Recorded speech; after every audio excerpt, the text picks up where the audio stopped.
साठी नगरसेवकांना या ठिकाणी ठेवलंय का असा प्रश्न उपस्थित होतोय. एक लक्षात घ्या की आम्ही महायुती म्हणूनच इलेक्शनला सामोरं गेलेलो आहोत आणि महायुती म्हणून जिंकलेलो आहोत.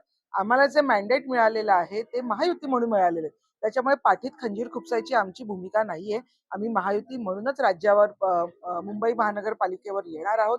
आणि तुम्ही हॉटेल पॉलिटिक्स बद्दल बोलायचं तर हे आमचे जे नगरसेवक आहेत ते जवळजवळ 29 नगरसेवकांपैकी जवळजवळ 20 नगरसेवक हे पहिल्यांदा निवडून आलेले आहेत. त्याच्यामुळे त्यांना महानगरपालिकेचं कामकाज कसं चालतं याबद्दल काही माहिती नाही. तर त्या संदर्भात 2 दिवसाचं आम्ही इथे शिबिर ठेवलेलं आहे. जेणेकरून महानगरपालिकेमध्ये काम कसं चालतंय, कामकाज कसं होत आहे, त्याचे कायदे कानून काय आहेत, कशा पद्धतीने आपण सामोरं जायचंय याच्यासाठी आम्ही आज इथे नगरसेवकांना बोलवलेलं आहे. त्याच्यामुळे याच्याबद्दल जे काही हॉटेल पॉलिटिक्स वगैरे आम्हाला हे करायची गरज नाहीये. कारण आमचे जे निवडून आलेले हे वाघ आणि वाघीण आहेत आणि हे तुम्हाला हरवून, उबाटाला हरवून आज इथे आलेले आहेत. त्याच्यामुळे ज्या काही पुड्या सोडतायत ते मला असं वाटतं की त्यांचेच नगरसेवक हे कुठे इकडे तिकडे जाऊ नये म्हणून तर हे करत नाहीयेत की नाही असा संशय आम्हाला होतो. चर्चा अशी आहे की कहीं पे निकाह है कहीं पे निशाणा असा बोललं जातं. तर तुम्ही इथे आणून तुमची बार्गेनिंग पॉवर यासाठी वाढवताय तुमचं लक्ष ठाणे आणि केडीएममध्ये तुम्हाला जास्त हे मिळावं, तुम्हाला स्पेस जास्त मिळावं त्यासाठी या प्रकारच्या तुम्ही बीएमसी मध्ये दबाव एक लक्षात घ्या की महायुती ही माननीय हिंदुहृदय सम्राट बाळासाहेब ठाकरे यांनी केलेली ही नैसर्गिक महायुती आहे. त्याच्यामुळे असल्या बार्गेनिंग पॉवर्स वगैरे वाढवण्यासाठी आम्ही या गोष्टी करत नाही आहोत.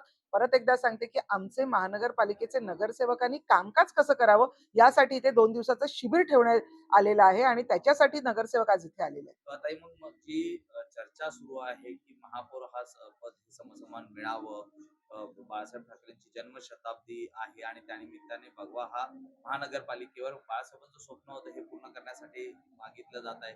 या सगळ्या चर्चांना नेमकं पूर्णविराम काय असणार? नक्की बघा अजूनही महानगरपालिकेमध्ये महापौराचं कुठलं म्हणजे कुठला महापौर व्हावा याच्यासाठी अजून कुठलंही आरक्षण निघालेलं नाहीये. अजून आरक्षण निघायचंय. त्याच्या आधीच या सगळ्या चर्चा होत आहेत याला काहीही अर्थ नाहीये.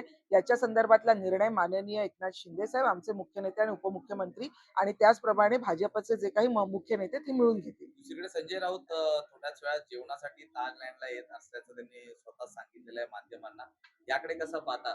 कसं आहे ना, की चाकरी केलेली आहे सिल्व्हर ओकची आणि भाकरी खाल्ली आहे उद्धव ठाकरे मातोश्रीची आणि आता दोन्हीही गोष्टी संपलेल्या आहेत. कारण ते ज्यांच्या बरोबर आहेत त्या सर्व पक्षांना म्हणजे उभाठा असेल, मनसे असेल, शरदचंद्र पवार गट असेल सगळ्यांना खड्ड्यात टाकून झालेलं आहे. आणि आता मला असं कळलंय, की त्यांचं खासदारकीची वेळही संपत आलेली आहे. जे खासदारकी त्यांना माननीय शिंदे साहेबांच्या कृपेमुळे मिळाली होती, ती सुद्धा संपत आलेली आहे. त्यामुळे कुठेतरी मला परत खासदार करा म्हणून आमच्याच नगरसेवकांना कारण शिंदे साहेबांसमोर तोंड दाखवायची त्यांच्याकडे आता हिंमत राहिलेली नाहीये. म्हणून आमच्याच नगरसेवकांना मस्का मारायला आले असतील कदाचित किंवा मला शिंदे साहेबांकडे घेऊन चला, जेणेकरून मला परत काहीतरी माझं भविष्य थोडंसं सिक्युअर होईल म्हणून कदाचित ते येत असतील असं आम्हाला वाटतं.